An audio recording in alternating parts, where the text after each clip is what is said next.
Mr. Chancellor, Mr. President, Vice Chancellor, Chair of the Board of Governors, honored platform guests, graduating class, families, and friends. First, let me congratulate you, the class of 2011, for having reached this benchmark in your life. Today, you complete a long journey. For some of you, it will go on, I know, but getting here to this degree has indeed been a journey which took a lot of vision, work, and studiousness. And you look forward to the beginning of new journeys, be they further studies or careers in your chosen field. The second thing I want to do, of course, is to thank this university for the singular honor that it confers on me today.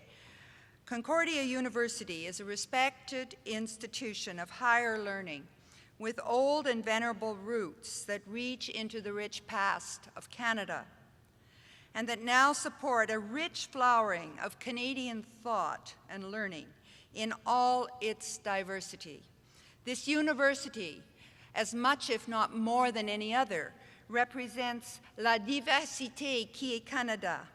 La diversité, un sujet qui me touche de très près, as well as I'm sure it touches you.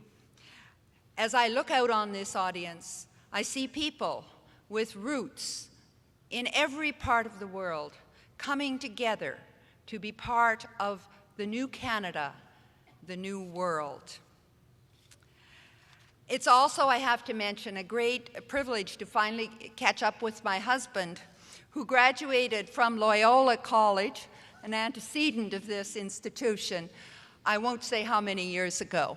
It's taken a long time, but Frank, I finally made it. Which,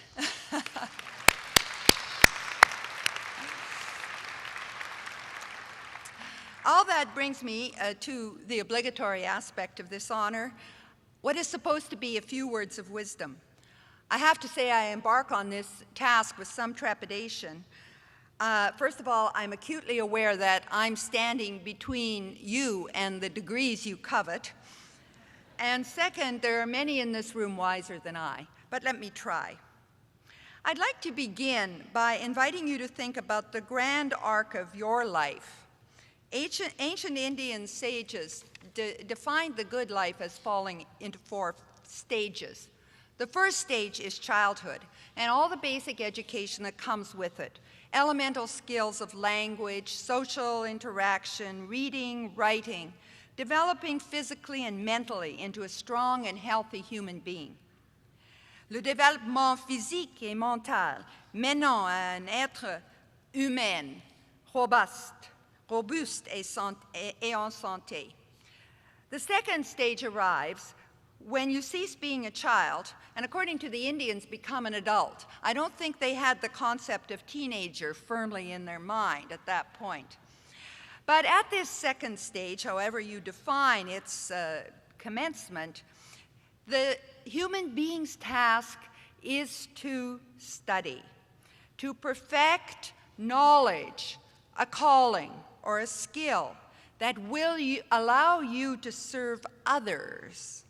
Which brings us to the third stage. Completion of this preparation at the second stage sets you for the third stage of your life, the stage when you work at your chosen calling. This is also for most the stage when they raise a family, build a community. You become, through your work, family, and community networks, an active, contributing part of the world. And the fourth and final stage comes with old age. You slow down, sometimes retire. Sometimes you're lucky enough to get an honorary doctorate, but you keep contributing. This is the stage when you give back to the community the fruits of the first 3 stages of your life. Not as an active participant, perhaps, but a reflective mentor. You share with others what you've gained. You give back wisdom, wealth if you have it, love. En redonnant de diverses manières, amour, sagesse et lorsqu'on a richesse. You, the graduates of today, stand at the end of the second stage and the beginning of the third stage of life, as laid out by the Indian sages. You have completed your basic education. You are about to enter the working phase of your life, a life devoted to advancing Canada's social and economic situation, to writing and explaining our country in the world, to advancing causes and helping others, to working abroad or in Canada on worthy causes like the environment, poverty, and discrimination. The degrees you earn today will enable you to take up your life's work in traditional ways or in new creative ways. They have equipped you, quite literally, to take on the world. As you enter this new stage of your life, our ancient Indian sages would probably stress one piece of advice. Whatever you do, on whatever terrain, do it the very best that you can, knowingly, intensively, and always for others. In your careers, become as good as you can, as good as you possibly can. Take pride in your work like a master craftsman. Stand back and admire it. Assess each performance with stark objectivity, and when you find failings, vow to do better the next time. In your family relations, build a solid base. It's amazing. This is so important to life. And if you have that solid base, you will find your family very forgiving when you, on occasion, err. And in your communities, build, contribute, contribute, contribute. You will possess great power to help those around you to flourish, which is what community is all about, where people can live in harmony and flourish through the arts, sports, and social interchange. And if you accomplish all these things, then the result will be the successful fulfillment of the third and largest stage of your life. Well, by now you're shaking your head. This is a nice sort of lecture. It's good advice, but it sounds too mechanical, too pat. In real life, stuff happens. You can't plan it all out. Et vous avez bien raison. What we too often overlook in planning our lives is the importance of singular events, defining moments, moments when your track changes. Science is good at understanding defining moments, moments when plans, projections, perceptions are routed by something we don't understand. And those are often the aha moments when new insights are born. As Yogi Berra famously said, making predictions is hard, especially about the future. But when you are faced with contradictions, the unexpected, those are the moments of potential growth. I recently heard a scientist explain this in terms of the barnyard turkey, who spends all summer eating corn and fattening up. Life is good. Each morning the corn appears, and each evening the turkey goes inside to roost in warmth and comfort. And then one bright October day, just before Thanksgiving, a tall figure darkens the threshold, and the turkey notices something vaguely menacing in his hand. The defining moment has come. Perspectives alter. In the words of the poet William Butler Yeats, all is utterly changed. Well, people usually have a better idea of what's coming down the track than turkeys, but everybody's life has its surprises and its upsets. Some good, some bad, some that will change the direction of their existence. The point is, singular perspective-changing events will happen. With education and wisdom, you will be better able to predict them and better able to shape them into something new and better and creative. Plan as you wish. You have to be ready for the singular event, and your education, which you received here and for which you are congratulated today, will put you in the position to deal with those things. You've probably already had a number of singular moments. La décision d'entreprendre des études universitaires, par exemple. Dans quelles circonstances a-t-elle été prise? Ou pour ceux qui sont parvenus à cette étape, qu'est-ce qui a guidé le choix d'un compagnon ou d'une compagne de vie? When I look back on my career, I see a succession of defining moments.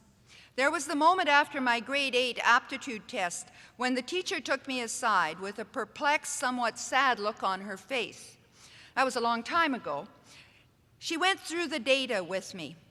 A very high reading retention, she said, but it's difficult for a girl to do much with that. On the other hand, she said, you have the lowest alertness score we've ever seen. Well, I will never forget how she closed the file and looked me straight in the eye and said, Beverly, there's 2 things you must never be. And I waited, and she said, a waitress or a telephone operator. Well, that was a defining moment, un moment charnière.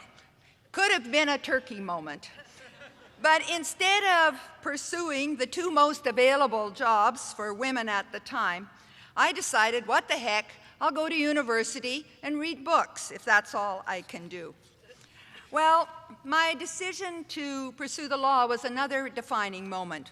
After graduating with a philosophy degree, the time came when I realized that I had to do something with my life, something else, like find a job or find some way that might help me find a job. And so friends said, why don't you think about law? Well, I sort of laughed. Me, a woman, I didn't know any women lawyers, a lawyer. But back on the ranch for the summer, the chance remark of my friend kept coming back to me. So I wrote to the dean of the Faculty of Law and asked for information about how to apply to law school. And he wrote back by return mail, you are accepted. See you in September. True story. It's not so easy now, I know. But when September came and I was still dithering around, I said, well, I think I'll go. I'll go up to Edmonton just for a lark, see if I can stand it. And I discovered, to my surprise, that I loved the law. Its discipline, its richness, its connectedness to human beings. My friend's advice and the dean's immediate acceptance, 2 defining moments that changed my life. Looking back, I can say this with certainty. My education in the law equipped me to meet the challenges of the singular events and defining moments that would come my way. It's not an exaggeration to say that the law, my particular domain, is the science of singular events. As long as everything goes to plan, people don't really need lawyers. It's when plans run aground that they turn to lawyers for help, or when they perhaps foresee that they might run aground and they should take precautionary measures. My discipline was law. Yours, be it human science, communications in various forms, education, economics, social science, the study of Western science, the situation of women, whatever it be, your education has trained you to help people, to help them get through the singular events that befall every society and every person, and turn them into moments for the good. Comment fait-on d'un événement imprévu un tournant positif? Là réside la difficulté. La réponse tient à l'attitude, à l'éducation et à l'expérience. Pour les plus chanceux, ces éléments concurrent à une sorte de préscience, la connaissance de ce qu'il faut faire ou de ce qu'il convient de conseiller à autrui de faire face à l'incertitude. Or, la préscience ne saurait être définie, encore moins apprise mécaniquement. Elle vient à l'esprit exercé grâce à la pratique et la persévérance. I was once chatting with someone who told me that at one of the events surrounding her graduation, she found herself sitting next to Wayne Gretzky, who, as you all know, was famously credited with knowing where the puck would go before it was shot and putting himself in exactly the right place. She said she had never forgotten his advice. He said, don't be somewhere else when your ship leaves port. Now, I don't know Wayne Gretzky, and I've not verified the story, but I understand why the person who related it to me thought it was so important. It expresses a basic truth about the unknown and unknowable in life. If you wait to be sure where the puck is, you'll probably miss it. If you wait until everything is known and certain in life, your ship will sail without you.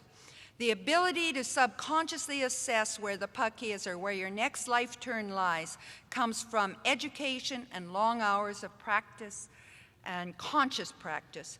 Think about where things will be heading. Train yourself to anticipate and respond. Be ready to turn the defining moment to your advantage. Do this for the people you work for and with. Above all, do it for yourself. My wish for you is that your lives will be happy and productive. There is so much work to be done, so many problems to be understood, so many battles to be fought, so many causes to defend, and so many people to help. You, the analysts, communicators, educators of the future, are the conduits of human welfare and justice. Je vous remercie du doctorat honorifique aujourd'hui décerné et de l'occasion qui m'est donnée de prendre part à cet événement. Il s'agit pour moi, comme pour vous, d'un moment particulier, voire d'un tournant qui marquera nos mémoires longtemps.